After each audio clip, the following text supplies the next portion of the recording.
வெங்காயம் பச்சை மிளகாய் ஆட் பண்ணிக்கலாம்.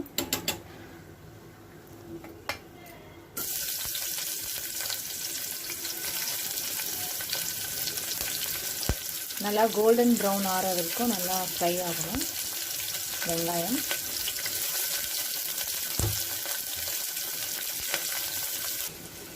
நல்லா ஃப்ரை ஆயிடுச்சு கோல்டன் ப்ரௌனில். இப்போ தேவையான அளவு உப்பு ஆட் பண்ணிக்கலாம்.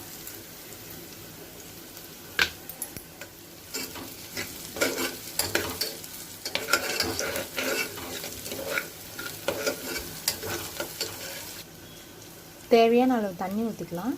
ஃபஸ்ட்டு தண்ணி ஆட் பண்ணிக்கலாம். அதுக்கப்புறமா பால் அளந்து வச்சுருக்கேன். அந்த பாலோட தண்ணியும் மிக்ஸ் பண்ணி 1 டம்ளர், நான் ஒரு அளவுக்கு அரிசி ஆட் பண்ணியிருக்கனால 1.5 டம்ளர் தண்ணி ஊற்றுறேன். அதாவது இந்த பால் தண்ணி ரெண்டும் மிக்ஸ்